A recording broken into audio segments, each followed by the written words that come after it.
Padamihin lang natin yung views.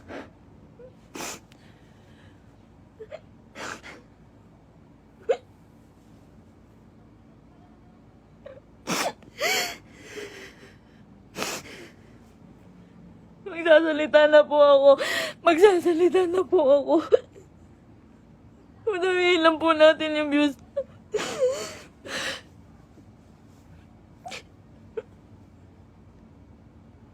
Magsasalita na po ako.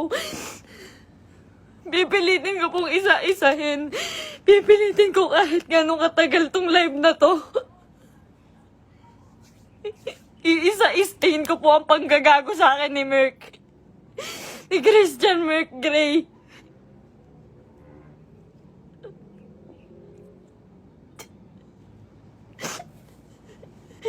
Ginago po ako ng taong yon. Ginamit po ako ni Christian Merc Gray. Lahat po ng nangyayari sa lahat ng video namin, mula umpisa hanggang ngayon, scripted. Lahat po yun sinunod ko dahil mahal ko siya. Dahil gusto ko ibigay yung buhay na gusto niya. Kung magtataka po kayo kung bakit maraming nawawala sa amin sa Team Merpay dahil sa kanya. Dahil po sa ugali ni Merc.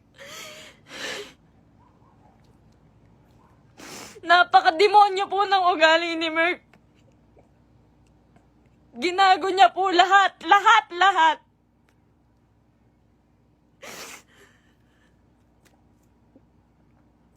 Ito po. Ito na. Umpisa ko na po. Alam niyo po, nag-umpisa kami sa... Nung galing po siya sa Brusco. Galing po si Merc sa Brusco. Hindi po ako yung dahilan ba't siya nawala doon. Ayaw niya pong mabawasan yung perang kikitain niya dahil po alam niyang malaki. Siya po ang pinakamalaking may kita sa Brusco. Siya po ang may pinakamalaking kita. Yung ibabawas na 5% doon, sa pera ni Merc siguro mababawas doon 16,000.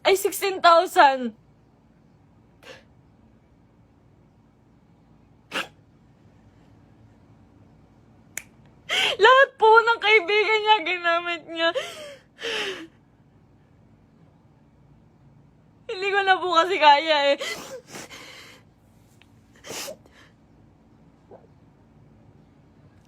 Sobra po yung ginawa ni Merc.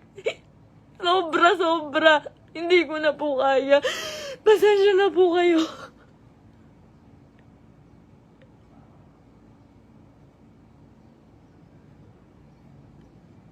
Napakawalang iyang tao niya ni Merc. Lahat po ginago niya, pamilya ko. Lahat po ng tao sa paligid niya, ginamit niya po. Scripted po lahat ng nangyayari. Sinusunod ko po siya. Kung makikita niyo po, lahat po ng video namin, puro bastos dahil po yun sa kanya. Ayoko po nun, walang may gusto nun. Kayo na pong bahala kung maniniwala kayo ngayon. Wala pong may gusto nun. Lahat po binigay ko sa taong yun.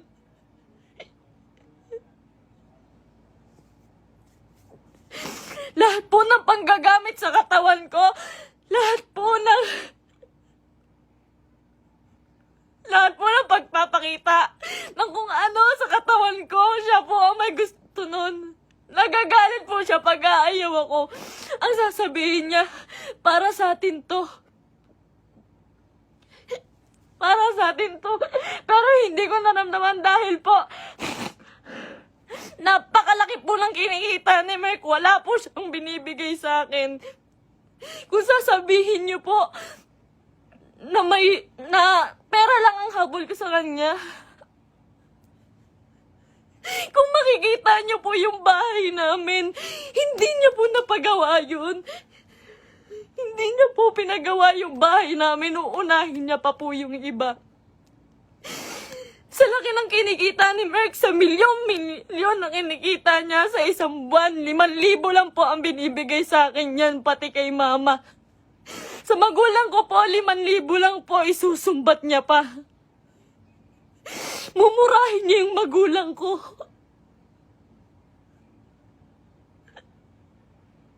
Sasabihin niya, manang-mana ka sa magulang mo. Ang bobobo niyo. Lahat kayo plastic. Ginaganon niya po yung magulang ko, hindi ko na po kaya. Ngayon po, nawawala po si Merk ngayon. Lahat po ng nangyari, scripted po. Scripted. Tinatago po ako ni Merk. Tinatago niya po ako. Hindi niya po ako pinapalabas. Ayoko na po. Ayoko na talaga. Ayoko na po talaga. Ayoko na po. Ang ginagawa niya lang po. Nandito po ako ngayon kasi nawawala po si Merk. 6 na araw na po siyang nawawala. Kasama niya po yung babae niya. Yun dun po sa... Si Pam doon sa video na bago makaganda.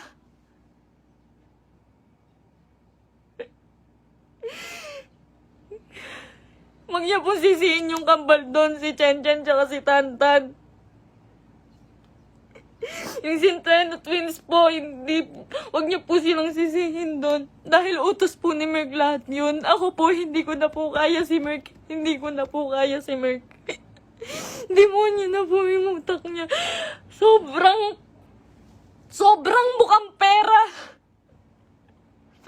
mukhang pera ni Merk. Lahat ng tao ginagago niya.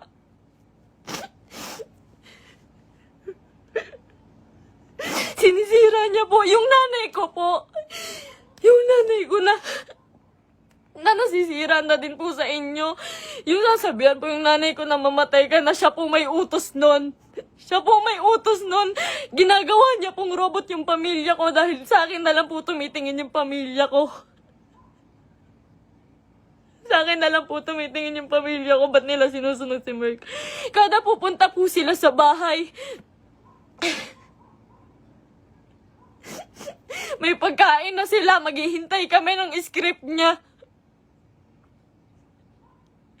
Magagalit pa po yan pag nagkakamali ako. Pag may mali po ako nasasabi, pag kailangan ulitin ng video, magagalit pa po yun. Lahat po ng video namin, scripted. Dahil po sa kanya.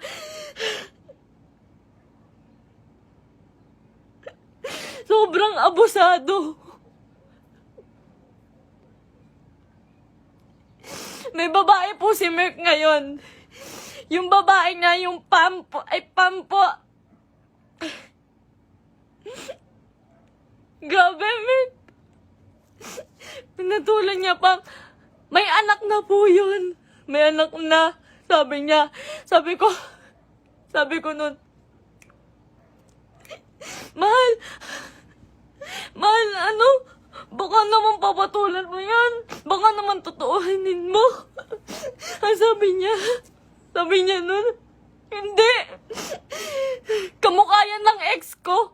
Hindi ako papatol dyan. Ginagago niya yung babae sa akin. Sinisira niya. Sabi niya, tanginang mukha yan. Papatulan ko ba yan? May anak na. Ginaganon niya yung babae. Ngayon, nandun siya. Nang sa Quezon po si Merk. May katibayan po ko. Lahat po. Lahat. Kahit sa chat, kahit yung babae. Nahuli ko po kasi dahil po dun sa post ng babae. Nag-post po yung babae. Nakasama po yung sasakyan namin. Tapos yung cellphone ko po, nagla-login po yun sa Quezon.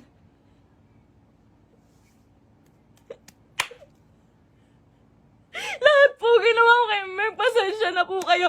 Ako po mismo humihingi ng pasensya dahil po kinonsinti ko siya. Mahal ko lang po talaga. Ngayon lang ako natauhan. Sobrang dami kong kaibigang nilayuan. Pamilya dahil ayaw nila ng video namin ni Merk.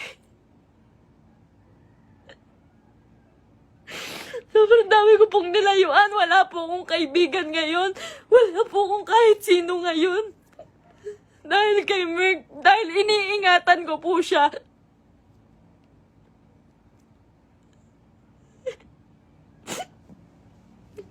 Kaya totoo po yung sinasabi niya, scripted lahat sa amin.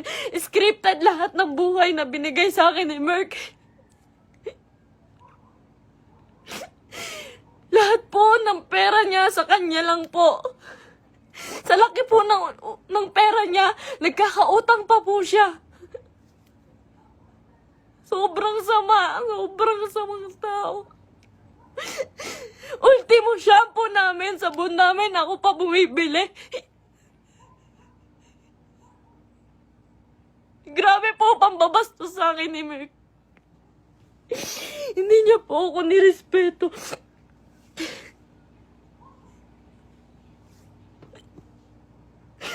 Nawalan po ako ng kaibigan dahil sa kanya. Huwag niyo po sisihin lahat po ng taong nakapaligid kay Merk.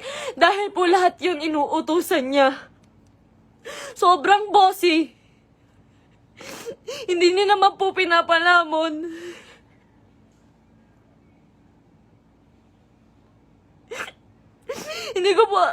Hindi ko po in-expect na darating po talaga to. So, ilang beses na rin po ako niloko ni Merk about sa babae. Nung una, pumatol siya sa kaibigan ko. Pangalawa, pumatol siya sa pan. Pasensya na po kayo. Kasi alam ko po, scripted po yun eh. Pasensya na po kayo. Ako na po humihingi ng pasensya sa inyo. Ginawa ko lang po yun kasi sobra po akong nagmahal. Bago po namin makuha si Asurada, ang inuulam po namin araw-araw, itlog at tuyo araw-araw para makuha niya lang yung sasakyan niya. Lahat po ng meron siya ngayon, sa kanya po nakapangalan. Pati yung bangko po, sa kanya po.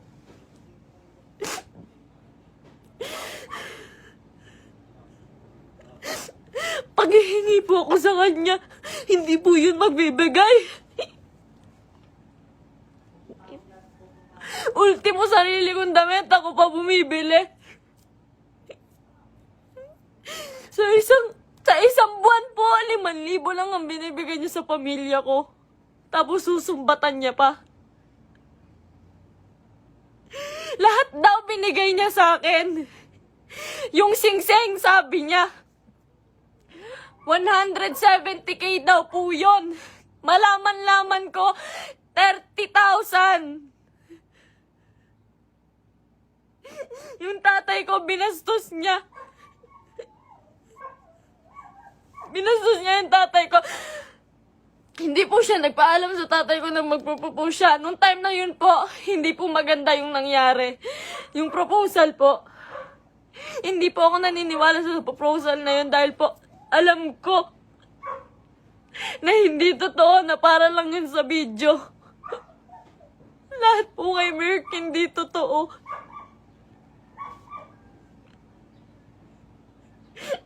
Yung buhay niya, yung pagkatao niya, yung buhay na binigay niya sa akin, hindi po yun totoo.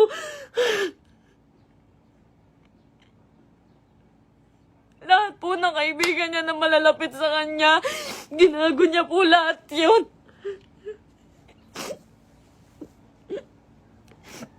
May nakakita po sa kanila dito sa Naik. Flex niya pa po pala yung babae kahit kanino. Pinakilala niya pa kung kani-kanino dito sa Naik. Sa mga taong malapit sa akin. Hindi niya alam.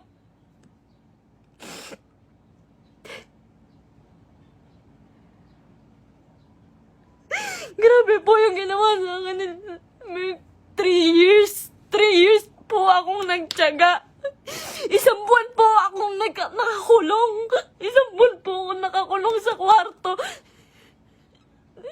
Kinukulong niya po ako kasi bawal daw po ako makita ng kahit sino ng kapitbahay. Nandito lang po ako pag uuwi po ako sa Antipolo. Madaling araw niya po ako iuuwi doon. Para walang makakita sa akin.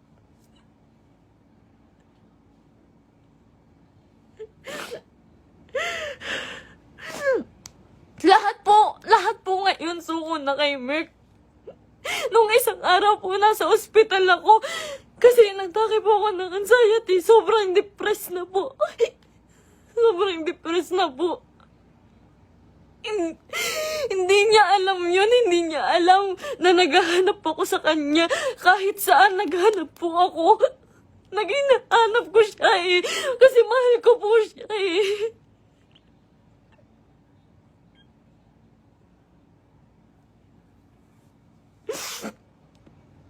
Ilang araw po wala akong tulog, wala akong kain, kakahanap sa taong yun. Tapos malaman-laman ko na kasama niya yung babae. Huwag niyo pong sisisihin yung mga tao sa paligid niya dahil siya po ang naggawa na itong gulong to. Huwag niyo sisisihin si Kuya Mark, yung Centennial Twins. Kahit sino. Siya po ang gumawa nito. Sobrang boss po ni Merk. Sobrang pa-boss po. Sa lahat po ng video, kung makikita niyo po, lantad na lantad yung suso ko para lang mapanood ng mga tao.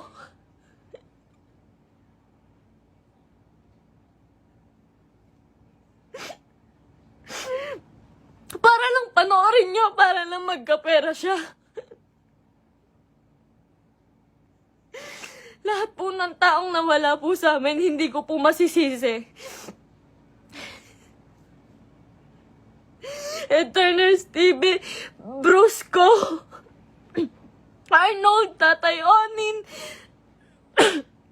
Marami pa pong nawala sa aming mga kaibigan dahil po sa kanya. Dahil hindi po nila kaya. Hindi po nila kinakaya si Merk.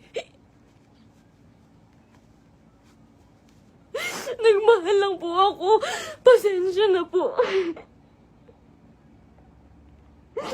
Pag mag-short film po kami, magkamali lang po ako ng unti. Nangina naman mahal, galingan mo naman. Pati po pagkapahulog ko po sa hagdan, hindi po yun totoo. Ang sakit po ng katawan ko nun pagtapos. Ginawa ko yun sa kanya nung nagpakahulog ako sa hagdan.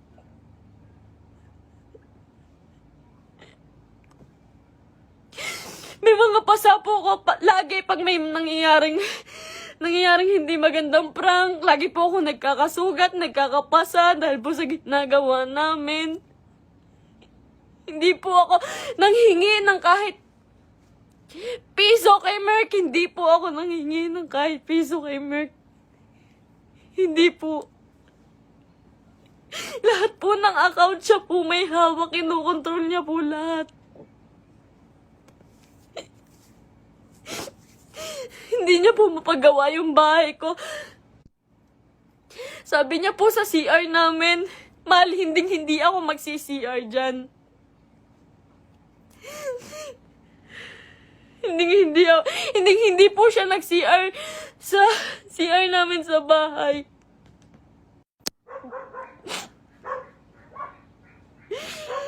Pero hindi niya po yun mapagawa. Tinitiis niya po yun. Kayo na pong bahala kahit hindi na po kayo maniwala. Hindi ko po kayo masisisi. Kasi lahat ng ginawa ni Merk, hindi totoo yun. Wala nang totoo kay Merk. Mahal na mahal ko yun. Ang dami kong ginawa para sa kanya. Alam po yan ang mga totoong kaibigan namin. Alam po nila kung gaano ako nagsasakripisyo araw-araw. Napakarami niya pong pera, pero ang dami niya rin pong utang. Hindi ko na po alam kung saan niya pinupunta yung mga pera. Kung makikita niyo naman po kasi sa mga video namin, wala po talaga akong hawak na May mga pangalan na damit, may pangalan na sapatos.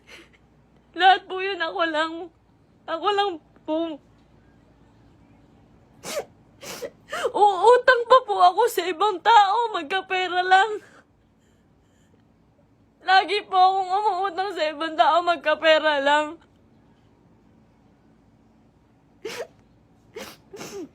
Ayun po, hindi ko na po kaya. Hindi ko na rin po talaga kinaya. Wala pa po akong tulog kain. Na-hospital pa po ako. Hindi po ako nagmamakaawa sa inyo. Wag po kayong maaawa sa akin.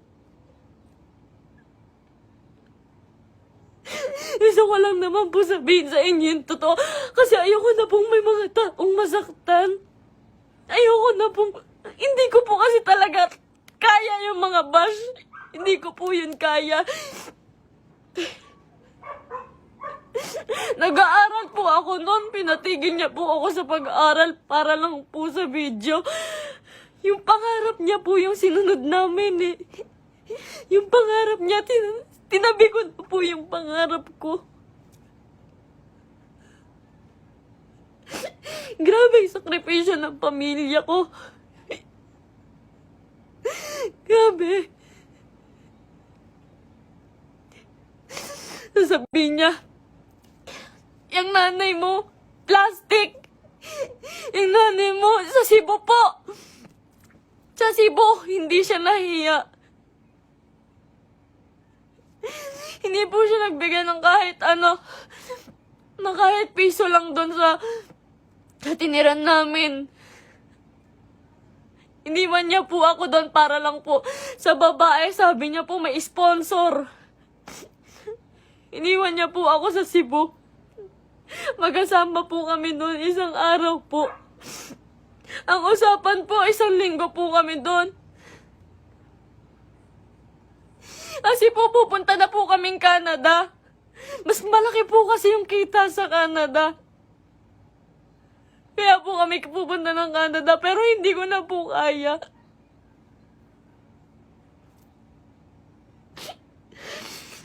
Ganito, ngayon, fiancé niya pa lang po ako, pero grabe na po yung ginagawa niya sa akin. Sobrang mukhang pera ni Merk.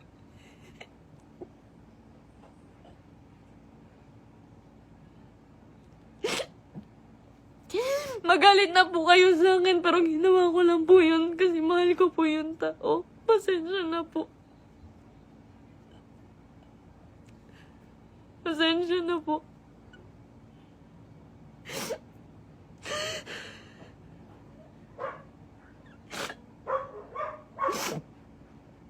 Ngayon po, wala pa rin po si Merk. 6 na araw na po siyang nawawala. Pinabayaan niya po ako mag-isa nang walang pera. Wala po akong hawak na pera. Pinabayaan niya po ako. Iniwan niya po ako. Ang dami ko na pong utang ngayon kasi po wala akong hawak na pera. Tapos hahanapin ko siya.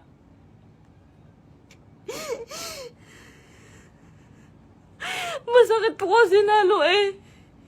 Fiancé na po kasi ako eh.